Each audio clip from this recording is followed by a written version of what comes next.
Bismillahirrahmanirrahim. Assalamualaikum warahmatullahi wabarakatuh.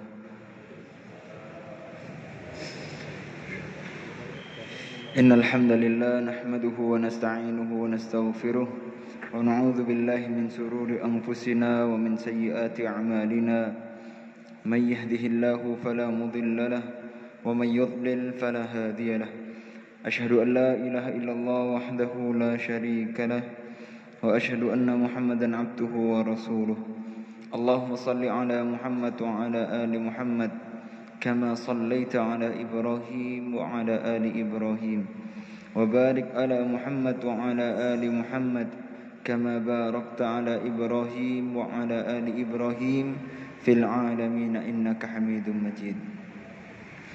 قال الله تعالى في القرآن الكريم يا أيها الذين آمنوا اتقوا الله حق تقاته ولا تموتن إلا وأنتم مسلمون يا أيها الناس اتقوا ربكم الذي خلقكم من نفس واحدة وخلق منها زوجها وبث منهما رجالا كثيرا ونساء واتقوا الله الذي تساءلون به والأرحام إن الله كان عليكم رقيبا يا أيها الذين آمنوا اتقوا الله وقولوا قولا سديدا يصلح لكم أعمالكم ويغفر لكم ذنوبكم ومن يطع الله ورسوله فقد فاز فوزا عظيما أما بعد فإن أصدق الحديث كتاب الله وخير الهدي هدي محمد صلى الله عليه وسلم وشر الأمور محدثاتها وكل محدثة بدعة وكل بدعة ضلالة وكل ضلالة في النار.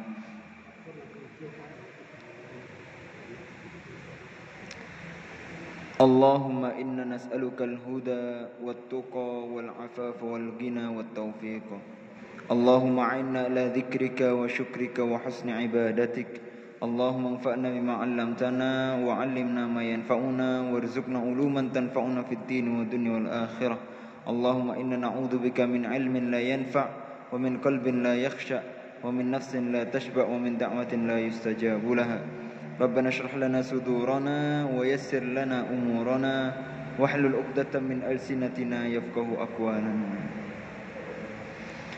Ma'asyiral muslimin, jamaah salat maghrib rahimakumullah wa arsadakumullah. Puja dan puji syukur kita kehadirat Allah Subhanahu wa taala yang telah banyak memberikan kita kenikmatan, yang nikmat yang paling besar tiada lain yaitu nikmat iman, nikmat Islam. Nikmat bisa menikmati ibadah kepada Allah Subhanahu wa taala. Dan kita juga sedang menjalani nikmat dipermudah oleh Allah Subhanahu wa taala untuk mencari ilmu. Zaman sekarang itu zaman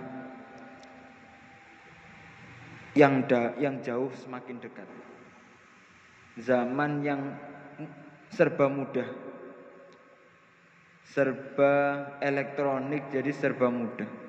Dulu para ulama itu untuk membawa buku-bukunya harus membawa keledai, membawa kuda tunggangan, yang mana bukunya itu dititipkan, dibawakan oleh tunggangan tersebut, biar ilmunya nggak hilang, disimpan. Tapi ada suatu saat kisah ulama, salah satu ulama, beliau banyak menulis. Jadi setiap ilmu yang didapat ditulis dan banyak, sehingga dibawakan di beberapa tunggangan. Ketika itu bertemu dengan seseorang, dikatakan ilmu itu ada di hati. Kita diciptakan punya akal untuk mempelajari ilmu. Kalau ilmu cuma ditulis di kertas dan suatu saat bisa hilang, maka akan hilang. Ketika itu ulama tersebut, alim tersebut langsung mempelajari dan dihafal semua kitab yang ada di tunggangan tersebut dan bukunya dihilangkan. Intinya dipelajari dan seperti itulah ilmu. Jadi ilmu itu kita pelajari dan kita resapi, kita masukkan di akal kita dan kita kerjakan. Itu baru sejatinya ilmu. Dan berkahnya sebuah ilmu itu ketika kita bisa memanfaatkan dari ilmu yang kita pelajari. Tapi zaman sekarang kita mudah untuk pelajari ilmu. Bahkan kita nggak perlu membawa tunggangan banyak. Sekarang dalam satu ponsel saja sudah bisa mengantongi beberapa ilmu. Cuman untuk telaten belajarnya itu beda. Kalau zaman dulu para ulama belajar telatennya dalam menghafal satu hadis mungkin berkali-kali, berpuluh-puluh kali sampai benar-benar hafal. Kalau kita sekarang mungkin ya ilmu kita cuma di ponsel kita.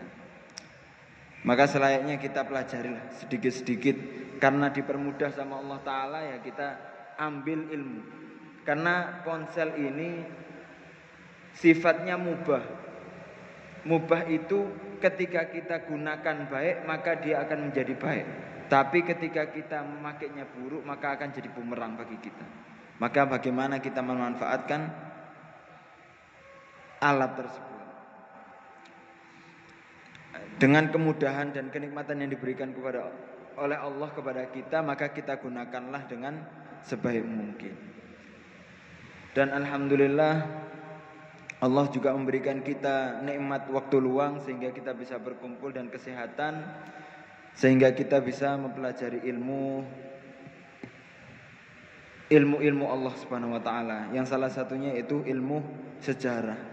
Yang mana ketika kita bisa belajar sejarah, kita sudah membuka bagaimana keadaan di masa depan. Karena cuman waktunya saja yang berubah, tapi idenya dan metodenya itu sama saja dengan apa yang dikerjakan zaman dahulu dan sekarang. Dan yang kedua adalah kita haturkan salawat besertakan salam kepada Nabi Muhammad SAW, yang mana beliau banyak mengajari kita tentang bagaimana hidup di dunia ini dan bagaimana cara membawa bekal kepada akhirat, agar kita diajari dengan akal yang cerdas, berpikiran cerdas, yaitu memikirkan apa yang kita persiapkan untuk kehidupan yang sebenarnya, kehidupan akhirat kelak. Ketika manusia nanti sudah jadi ashabul jannah, orang-orang yang surga sudah masuk surga, orang-orang penghuni neraka sudah masuk neraka, sudah masing-masing tempatnya. Ketika sudah neraka sudah di neraka, yang surga di surga, sampai penghuni terakhir surga yang ada kisahnya panjang, sampai beliau mendapatkan balasan dari Allah Subhanahu wa taala, yaitu mendapatkan kenikmatan seisi bumi dan 10 kali lipatnya. Laka dunya wa ma fiha wa mithla dzalik wa mithla, sampai 10 kali. Jadi mendapatkan kenikmatan dunia beserta isi-isinya 10 kali lipat. Itu penghuni surga yang paling terakhir. Ketika sudah berkumpul semuanya, maka Allah Ta'ala mendatangkan kambing, yang mana kambing tersebut adalah al-maut, dan disembelih. Ketika disembelih, al-an khuludun bila maut, sekarang adalah kekekalan tanpa ada kematian. Jadi isinya udah kekal. Yang di neraka kekal dengan siksaannya dan semakin berkali lipat, yang di surga kekal dengan kenikmatan dan berkali lipat, tanpa ada tiada henti. Kalau zaman sekarang kita mungkin mendapatkan kenikmatan sekali nikmat ya, kedua kali agak nikmat, ketiga kali mungkin nikmatnya udah mulai hilang, 4, 5, 6 hilang nikmatnya.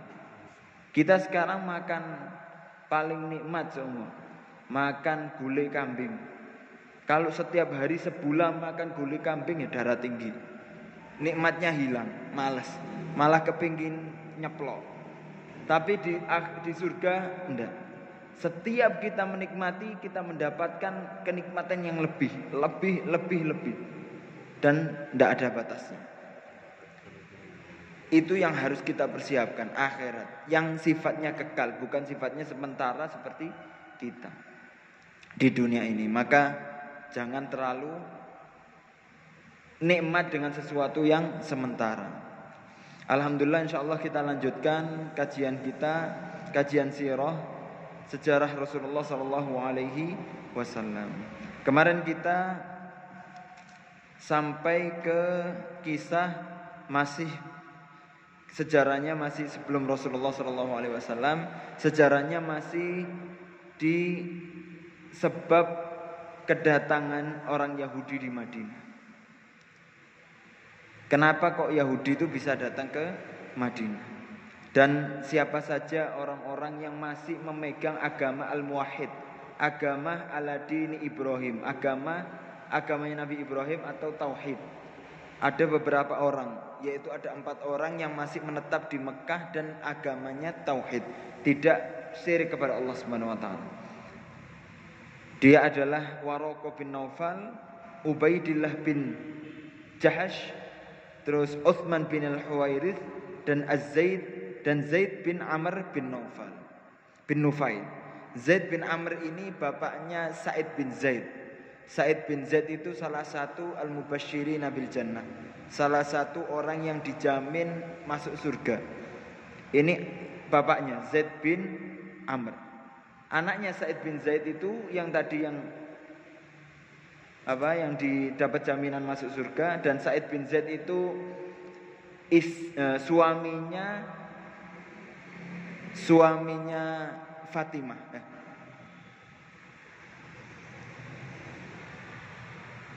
Lupa saya, Umar punya adik perempuan.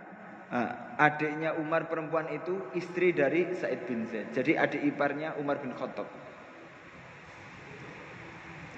Seperti itu. Kita lanjutkan. Sebab wujudul Yahud fil Madinah. Sebab masuknya Yahudi di Madinah. Hum annahum arafu annahu sayub'atsu nabiyyun sifatuhu kadza wa kadza kadza. Ini kita ulangi sedikit. Mereka mengetahui kalau bahwasanya ada nabi yang akan diutus dan sifatnya seperti ini dan seperti ini. Karena orang Yahudi itu din samawi, agama langit, seperti Nasrani itu juga din samawi, agama langit. Artinya mempunyai Tuhan dan mempunyai kitab. Jadi ada ilmunya dan ada dasarnya. Yahudi dan Nasoro beda dengan kafir Quraisy. Orang-orang kafir Quraisy penyembah berhala, mereka enggak punya dalil, enggak punya Tuhan yang di langit. Mereka cuma mengimani ada itu fitrah manusia, kalau adanya Tuhan di langit itu udah fitrah. Itu juga diungkapkan sama Alim Ibnu Huzaimah yang punya kitab Sahih Ibnu Huzaimah, muridnya Imam Bukhari. Dalam kitabnya tentang tauhid, beliau mengatakan Allah di langit itu adalah fitrah katanya. Karena anak kecil pun ketika ditanya Allah di mana, beliau pasti mengatakan di langit. Kita pun kalau meminta sesuatu minta yang di langit. Anak kita kalau fitrah ingin melihat Tuhan atau kita kembali ke Tuhan, pasti kepala kita menghadap ke atas. Meyakini kalau Tuhan itu ada di atas. Ini seperti yang disampaikan oleh Ibnu Huzaimah. Setelah itu, jadi Yahudi itu adalah agama samawi. Jadi mempunyai ilmu dan ada dalil otentiknya dalam kitab mereka. Dan sudah diajarkan di kitab Yahudi, yaitu kitab Zabur atau kitab Taurat, diajarkan kalau ada nabi sifatnya seperti ini dan seperti itu. Dan di ajaran Nabi Isa, Nasoro juga diajarkan kalau ada nabi setelah Nabi Isa yang sifatnya seperti ini dan seperti ini. Ya'muruhum bil ma'ruf wa yanhahum 'anil munkar, yang mana nabi itu memerintahkan kepada yang ma'ruf dan menjauhi atau melarang terhadap yang munkar. Wa yuhillu lahumut thayyibat, dan menghalalkan bagi kalian yang baik-baik. Menghalalkan sesuatu yang baik. Wa yuharrimu alaihimil khaba'ith, dan mengharamkan sesuatu yang enggak baik. Wa yadau anhum israhum wa al-aghlal allati kanat alaihim wa annahu sayantasiru wa takunu daulah lahu, dan nabi itu akan ditolong dan dimenangkan dan akan memegang daulah, memegang negara, memegang kekuatan seperti itu. Arafu hadza dan mereka mengetahui tentang ini, kalau Nabi ini bahkan memerintahkan kebaikan, melarang keburukan, intinya baik-baik, dan akan ditolong sama Allah, dan Nabi ini akan memegang daulah, memegang kekuatan yang besar. Ketika mereka mengetahui seperti ini, farohalu minasyam, maka mereka pergi dari Syam, dari Palestina. Farohalu minasyam ilal Madinah, pergi ke Madinah. Yaltamisuna bi'tha hadzal rajul, mereka menginginkan utusan Rasul ini, menginginkan menemui utusan tersebut. Falamma ja'ahum ma'arafu kafaru bih, ketika Nabi ini sudah datang kepada mereka, ma'arafu, yang apa mereka ketahui, mereka sebenarnya tahu kalau ini benar-benar Nabi Muhammad adalah Nabi utusan terakhir, mereka tahu. Ya'rifunahu kama ya'rifuna abna'uhum, mereka mengetahui Nabi seperti mereka mengetahui anak-anak mereka. Tapi apa? Kafaru bih, mereka mengkufuri. Li'annahum, apa sebabnya? Kanu yu'ammiluna an yakuna hadzal rajul min Bani Israil, karena mereka berkeinginan atau beranggapan atau berkeinginan kalau Nabi yang keluar itu dari Bani Israil. Jadi mereka anggapannya dan keinginan mereka seperti itu.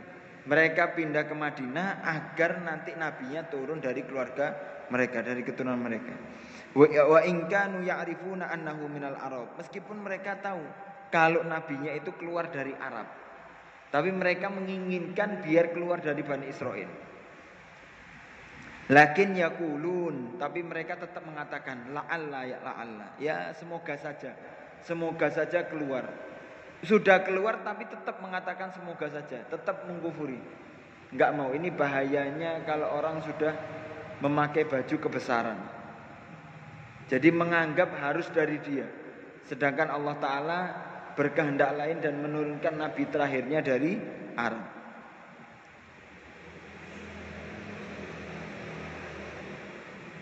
Naam. Lalu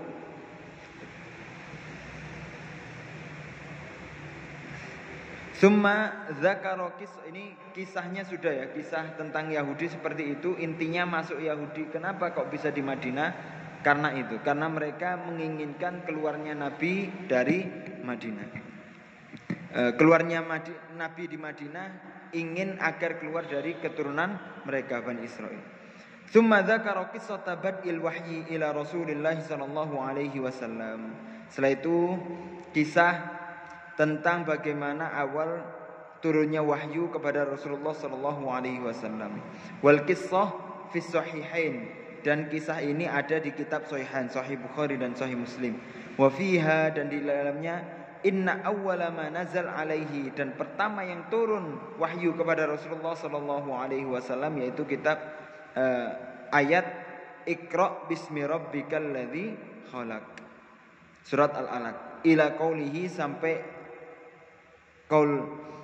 sampai ayat malam ya'lam. Summa anzala alaihi ya ayyuhal mudaththir. Setelah itu Allah Ta'ala menurunkan ayat selanjutnya yaitu ya ayyuhal mudaththir, al-mudaththir.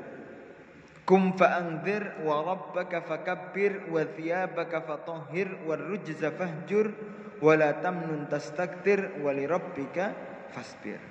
Jadi yang pertama tadi adalah perintah untuk kita berilmu, belajar, Iqra. Ketika kita sudah berilmu, maka perintahnya adalah ketika ya ayyuhal mudaththir, kita sudah punya ilmu ya, kita lagi berselimut, kum fa'anzir, apa yang diperintahkan? Bangun dan kabarkanlah, peringatilah. Ketika kita sudah punya ilmu, jangan disimpan, tapi kasih tahu ke orang lain. Kita ajarkan kepada orang lain. Ini perintahnya, jangan disimpan. Karena balasannya bahaya. Ketika kita sudah punya ilmu tapi kita nggak mau ilmu itu untuk kita bagi ke orang lain, maka diancam sama Allah Ta'ala. Man su'ila an ilmin fakatamahu uljima yaumal qiyamah. Barang siapa yang ditanya tentang ilmu dan dia sembunyikan ilmu tersebut, maka dia akan dikalungkan. Apa namanya? Dikalungkan, intinya dibalas oleh Allah Subhanahu wa taala di nerakanya. Karena ada syair mengatakan Fasadun kabirun itu alimun mutahattikun wa akbaru minhu jahilun mutanassiku. Fasadun kabir, fasad kerusakan yang besar itu ketika ada alimun mutahattikun, orang yang pintar tapi dia diam, enggak mau ingkarul munkar, enggak mau amar ma'ruf nahi munkar, diam. Ngelihat ada kemungkaran dia diam, ngelihat ada permasalahan dia diam. Ini fasadun kabir, kerusakan yang besar. Karena enggak ada yang amar ma'ruf, enggak ada yang menunjukkan kepada yang benar. Wa akbaru minhu, dan ada lagi yang lebih besar daripada itu. Apa? Jahilun mutanassiku, ketika orang bodoh sudah ikut angkat bicara. Ketika orang bodoh sudah ikut ngomong masalah agama, ini jauh lebih besar. Karena banyaknya ikhtilafat, banyaknya perdebatan di dunia ini itu karena ikut campurnya orang bodoh dalam masalah agama. Orang yang enggak tahu ikut agama. Rusak ketika contoh seorang. Makanya zaman sekarang zaman media, di mana-mana ilmu. Maka media itu kan perang kebaikan. Siapa cepat, siapa yang banyak posting, dia yang paling banyak didengar. Iya kan? Jadi antara yang pinter sama yang enggak pinter itu sama-sama perang di dalam. Contoh kalau kita nanya, ada seseorang nanya, sholat zuhur itu berapa rakaat? Yang alim diem, enggak mau ngomong. Ini udah rusak ini. Ilmunya sudah berhenti di dia dan enggak disebarkan. Terus yang jahil ikut ngomong, setahu saya zuhur itu 5 rakaat, tambah rusak lagi. Yang tadinya ilmunya hilang, ketika ditambah jadi tambah rusak. Bukan ilmu tapi kebodohan yang luar biasa. Makanya bahayanya itu, yang paling bahayanya adalah yaitu jahilun mutanasiku, orang bodoh ikut bicara. Nauzubillah. Maka kita kalau kita punya ilmu dan kita mempunyai ilmu, kita sebarkan daripada orang yang enggak punya ilmu ikut bicara. Minimal kita bisa menasihati orang lain. Kum fa'angdzir wa rabbaka fakabbir. Dengan Tuhanmu fakabbir. Besarkanlah, agungkanlah. Intinya tauhid kepada Allah Subhanahu wa taala yang pertama. Wa thiyabaka fatahhir, sucikanlah bajumu. Warrujza fahjur, dan yang jelek-jelek dijauhkan. Wala tamnun tastakthir, jangan terlalu berangan-angan yang sesuatu yang terlalu besar. Wali rabbika fasbir, dan terhadap Tuhanmu atau ibadahmu kita bersabar. Seperti itu. Faman fahima anna hadhihi awwalu ayatin arsalahu Allah biha. Barang siapa yang mengetahui sesungguhnya ini adalah awal ayat pertama yang diutus, yang dikirimkan oleh Allah Subhanahu wa taala kepada Nabi Muhammad. Intinya Nabi Muhammad sebelumnya itu adalah sekedar manusia. Dan ketika mendapat wahyu, Nabi Muhammad jadi nabi. Jadi Nabi Muhammad kan inni basyarun mithlukum yuha ilayya. Saya ini manusia seperti kalian biasa, tapi bedanya saya diwahyukan. Ketika wahyu, Nabi Muhammad diangkat derajat jadi nabi, tapi belum jadi rasul. Karena apa? Karena belum diperintahkan untuk menyebarkan wahyu tersebut. Ketika kum fa'angdzir wali rabbik wa rabbaka kum fa'angdzir wa rabbaka fakabbir wa thiyabaka fatahhir. Ketika ada perintah untuk menyebarkan, baru Nabi Muhammad diangkat menjadi rasul Allah Subhanahu wa taala. Baru diangkat jadi rasul. Arafa annahu subhanahu amarahu an yungdziran nas. Mengetahui sesungguhnya Allah Ta'ala memerintahkan kepada Nabi Muhammad an yungdziran nas, untuk memperingati manusia. Anisyirk, yang pertama dari kesirikan. Alladzi ya'taqiduna annahu ibadatul auliya, yang diyakini ini adalah ibadahnya para wali-wali Allah Subhanahu wa taala. Liyuqarribuhum ilallah, agar mendekatkan mereka kepada Allah Subhanahu wa taala. Qabla indarihi an nikahil ummahat wal banat, sebelum larangan untuk menikahi istri ummahat, ibu-ibu kita, artinya istri-istri Rasulullah sallallahu alaihi wasallam dan anak-anak. Wa arafa anna qaulahu ta'ala wa rabbaka fakabbir amrun bitauhid.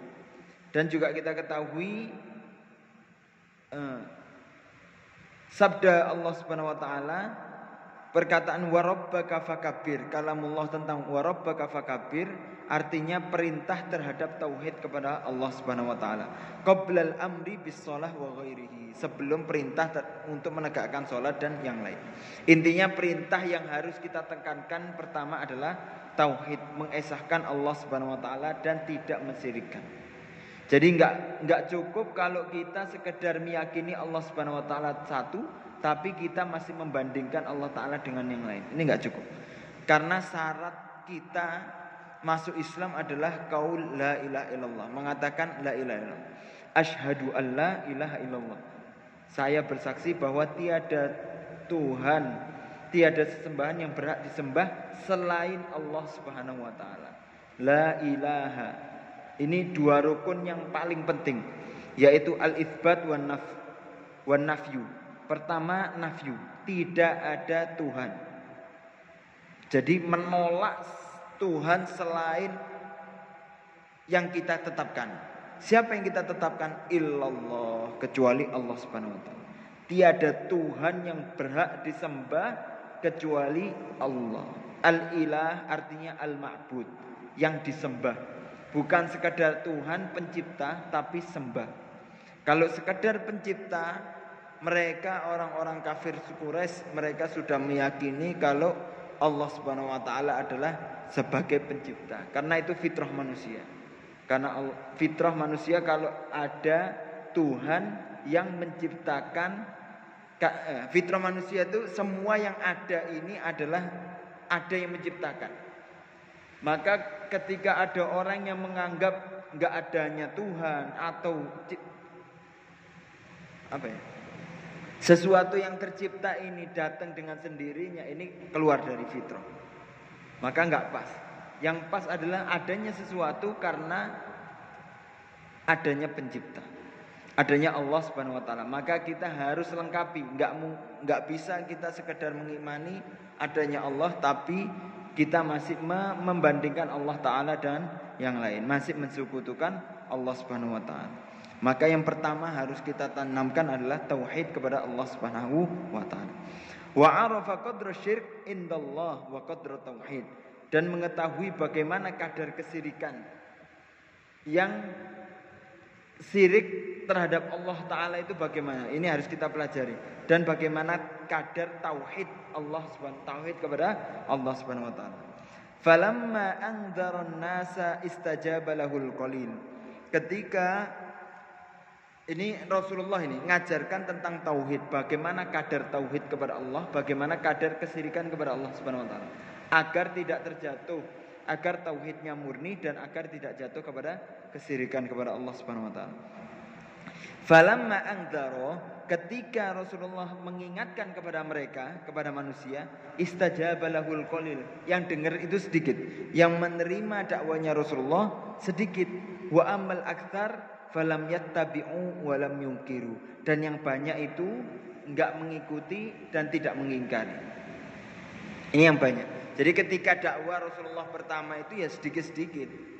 Jadi kita enggak usah heran ketika kita menyampaikan sesuatu ada yang pro dan kontra, itu jangan heran.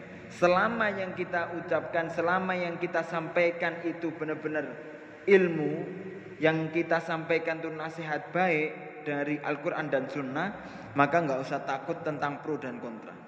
Yang kita kerjakan itu balag saja, balag, penyampaian, sampaikan saja. Nanti yang mengirimkan sesuatu itu Allah Subhanahu wa taala. Emang tugas kita ini cuma nyampaikan. Nabi Ibrahim ketika diperintahkan untuk memanggil manusia min kulli fajjin amik, memanggil manusia dari penjuru negara untuk mendatangi haji, apakah Allah taala memerintahkan untuk setiap orang dipanggil? Enggak. Memerintahkan cukup naik di bukit yang tinggi, panggil manusia, nanti yang mengirimkan suara itu Allah Subhanahu wa taala. Nanti Allah Ta'ala yang meniupkan ke setiap min kulli fajjin amik, setiap penjuru nanti dengar dan mereka datang untuk haji. Terus perang. Wa ma romaita id romaita. Ketika kita ngelempar, tugas kita itu cuman perang itu ngelempar saja. Nanti yang nyasarkan, yang kena itu Allah Ta'ala. Kita banyak ngelihat film perang, video perang-perang di Suriah, ketika perang pesawat bom dari bawah. Itu bagaimana ngeker pesawat yang jauhnya seperti itu. Tapi mereka dengan dalil wa ma romaita id romaita, tembak saja. Itu tembak bisa datang kena ke pesawat, subhanallah. Itu kalau enggak pertolongan Allah Subhanahu wa taala enggak bisa. Jadi tugas kita cuman menyampaikan, nanti hidayah Allah Subhanahu wa taala. Yang nyasarkan ke hati adalah Allah Subhanahu wa taala. Maka Nabi Muhammad juga seperti itu. Ketika menyampaikan, Nabi Muhammad sedikit yang mendengarkan dan yang paling banyak enggak ngikuti dan mengingkari. Ini di awal. Hatta bada'ahum bitanfir an dinihim. Akhirnya sampai mereka mulai kabur dari agama mereka.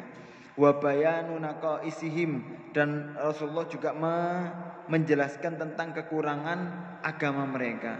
Wa aibi alat alihatihim, dan menjelaskan tentang banyak aib kekurangan dari Tuhan-Tuhan yang mereka sembah.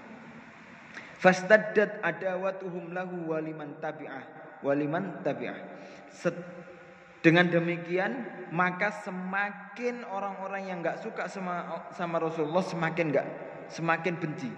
Yang enggak suka semakin benci, dan yang suka semakin suka. Wa adzabuhum adzaban syadida, dan mereka menyiksa kepada pengikut Nabi Muhammad dengan azab yang pedih. Wa aradu an yaftinuhum an dinihim, dan mereka menginginkan untuk menguji dari agama mereka,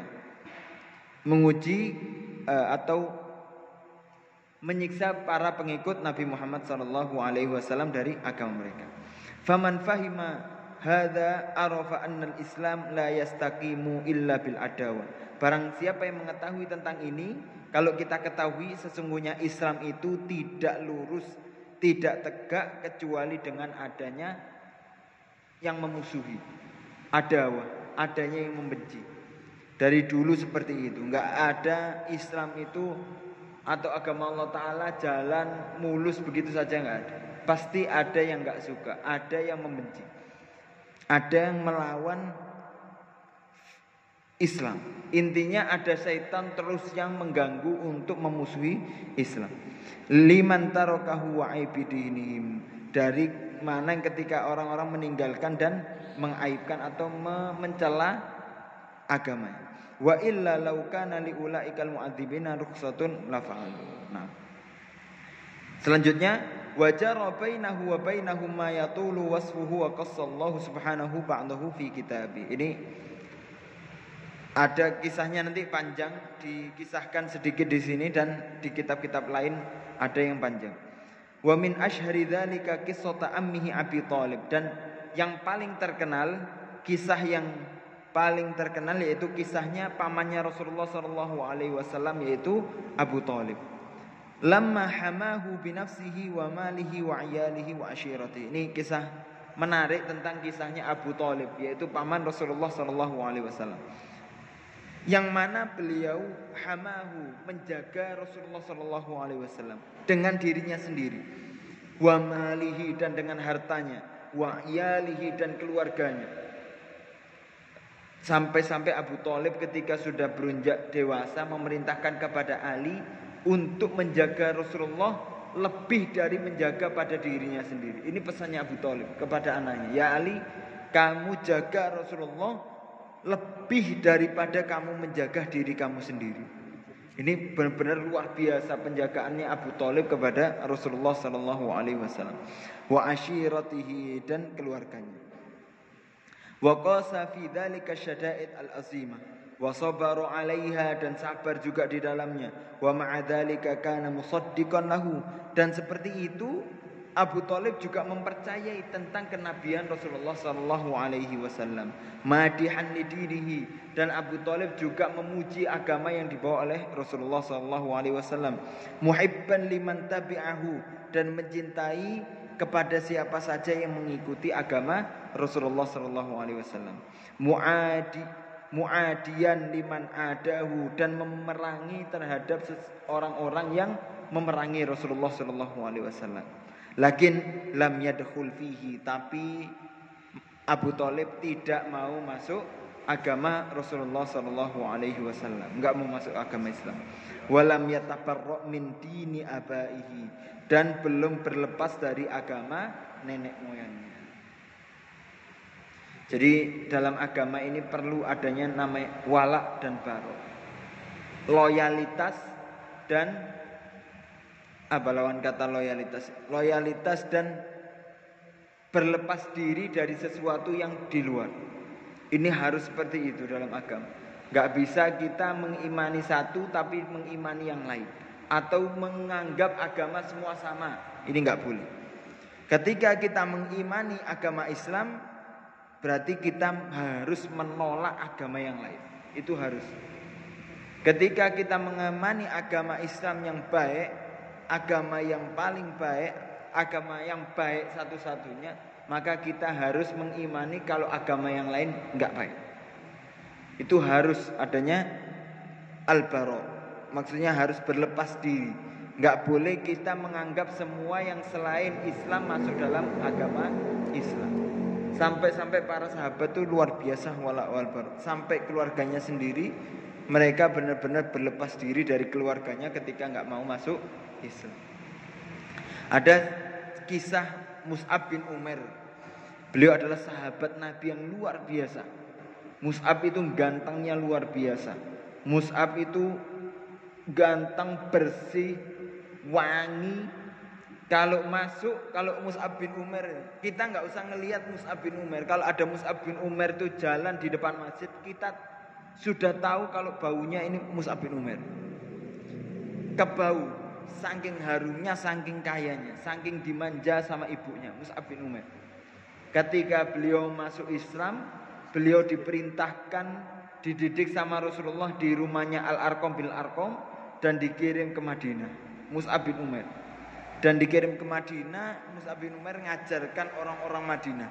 Dan tidak ada ketika 1 tahun kerjanya Mus'ab bin Umair di Madinah untuk berdakwah, sampai-sampai tidak ada rumah di Madinah selain rumahnya orang Yahudi ya, tidak ada rumah di Madinah kecuali di dalamnya ada orang Islam memeluk agama Islam, kecuali orang memeluk agama Islam. Jadi hampir rata 99% masuk Islam semuanya karena jasanya Mus'ab bin Umair.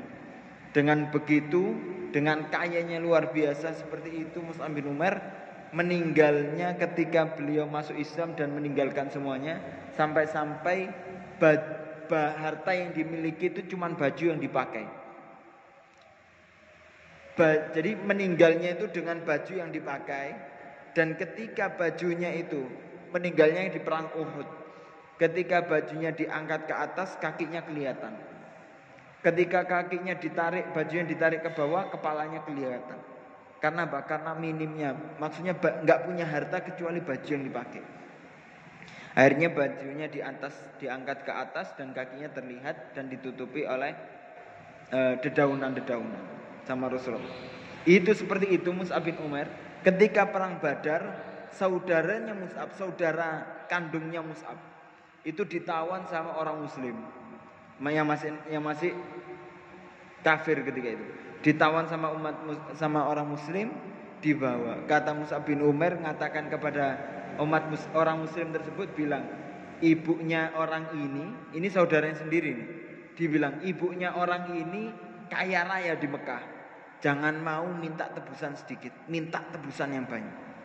Kata saudaranya bingung, ya Mus'ab, kamu ini saudara saya, dan yang kamu bilang kaya raya itu ibu kamu sendiri. Masa kamu meres ibu kamu sendiri? Dan saya saudara kamu, masa kamu peras uang saya? Kata Mus'ab, kamu bukan saudara saya. Saudara saya adalah akhi fil Islam. Ini saudara saya Islam ini saudara saya. Tapi kamu bukan bukan saudara saya ketika kamu belum masuk Islam. Jadi saudara yang paling kuat adalah saudara se-Islam. Tapi kalau saudara kandung plus Islam itu yang paling kuat. Jadi akhun fil keluarga dalam nasab dan keluarga dalam Islam paling tinggi. Setelah itu keluarga dalam Islam, setelah itu jadi keluarga adalah keluarga akhun fil Islam. Innamal mu'minunal ikhwah. Sesungguhnya orang-orang mukmin adalah ikhwah. Ini salah satu sifat yang dicontohkan oleh Mus'ab bin Umair untuk al-bara'. Jadi berlepas diri dari semua yang bukan Islam, seperti itu.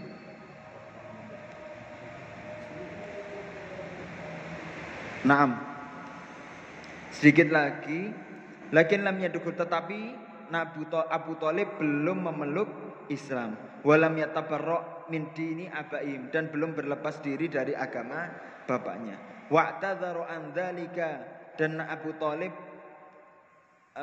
bermohon untuk tidak masuk Islam. Bi annahu la yardha bimasabbati abaihi, karena beliau masih enggak rela untuk mencela agama bapak-bapak mereka. Walaula dzalika lattaba'ahu, kalau enggak seperti itu Abu Thalib akan mengikuti. Tapi apa? Tapi takut kalau sampai menghinakan agama bapak-bapak mereka. Walamma mata aradan Nabi sallallahu alaihi wasallam al-istighfar lahu anzalallahu alaihi. Ketika Abu Thalib meninggal, Nabi Muhammad ingin beristighfar atau mendoakan kepada Abu Thalib. Ini hukum bagaimana kita, boleh enggak kita mendoakan orang-orang kafir ketika sudah meninggal? Boleh enggak kita mendoakan mereka, orang yang bukan Islam, mendoakan yang sudah mati kita doakan? Boleh enggak minta ampun? Enggak boleh. Atau kita menyebutkan, biasanya ada orang yang enggak paham ini, sampai orang kafir disebut rahimahullah, itu enggak boleh. Atau orang-orang kafir kita bilang Allah yarham, itu enggak boleh. Karena mereka enggak dapat rahmat Allah Subhanahu wa taala. Maka kita enggak diperbolehkan. Dalilnya apa? Maka nalin nabiyyi walladzina amanu. Apa-apa yang untuk nabi dan orang-orang yang beriman, an yastaghfiru lil musyrikin, tidak boleh untuk meminta ampun kepada Allah Subhanahu wa taala untuk orang-orang musyrik. Walau kanu ulil qurba, meskipun mereka keluarga terdekat mereka. Mim ba'di ma tabayyana lahum, setelah datangnya kejelasan atau setelah datangnya ilmu kepada mereka. Annahum ashabul jahim, karena mereka adalah termasuk orang-orang penghuni neraka jahim. Seperti itu. Jadi ketika mereka jelas kekafirannya, kita tidak diperbolehkan meminta ampun kepada Allah Ta'ala bagi untuk mereka, enggak boleh. Paham ya? Karena mereka enggak punya adab sama Allah Ta'ala, karena mereka enggak punya akhlak. Bagaimana kita meminta ampunkan mereka dan mereka enggak punya akhlak sama Allah Subhanahu wa taala? Apa enggak punya akhlaknya? Enggak punya akhlaknya karena mereka menganggap Allah Ta'ala mempunyai sekutu, Allah Ta'ala mempunyai anak, Allah Ta'ala mempunyai teman tiga, trinitas. Ini berarti kita tidak mengakhlakkan kepada Allah Subhanahu wa taala. Maka cukup sekian, semoga bermanfaat. Minta maaf kurang lebihnya. Astaghfirukum. Kalau ada kebaikan datangnya dari Allah, kalau ada kekurangan dari saya sendiri, minta maaf kurang lebihnya. Semoga bermanfaat. Allahumma qad istawda'na kama 'allamtanahu fardudhu ilaina inda hajatina ilaihi wa la tunsin anhu ya rabbal alamin. Allahumma a'inna ala dzikrika wa syukrika wa husni ibadatik. Allahumma ij'al baladana hadza baldatan aminatan mutmainnatan. Allahumma ij'al baladana hadza mubarakan. Allahumma man waliya fi amri ummatina hadza farafaqa bina farfuq bih wa man syaqqa alaina fashkuk alaih. Allahumma aslih ulatana wa ulatal muslimin. Allahumma aslih ulatal muslimin. Allahumma aslih dhata bainihim wa waffiqhum bima salahul islam wal muslimin. Allahumma ighfir lana wa liwalidayna warhamhuma kama rabbayana shighara. Rabbana hab lana min azwajina wa dhurriyyatina qurrata a'yun waj'alna lil muttaqina imama. Rabbana atina fid dunya hasanah wa fil akhirati hasanah wa qina adzaban nar. Subhana rabbika rabbil izzati amma yasifun wa salamun alal mursalin walhamdulillahi rabbil alamin. Yang terakhir, kita banyak-banyak doa untuk negara kita karena masih banyak konflik, dan kita selagi kita bisa mendoakan kebaikan untuk memimpin kita, secinta apapun kita atau seenggak suka apapun kita sama pemimpin kita, selayaknya jadi umat muslim yang baik adalah mendoakan kebaikan. Umar bin Khattab yang enggak dimungkinin untuk masuk Islam aja bisa masuk Islam dengan doa. Maka kita doakan kebaikan, insyaallah mudah-mudahan bisa menjadi kebaikan bagi negara ini dan pemimpinnya, insyaallah. Subhanakallahumma bihamdika asyhadu an la ilaha illa anta astaghfiruka wa atubu ilaik. Syukran akhiran. Assalamualaikum warahmatullahi wabarakatuh.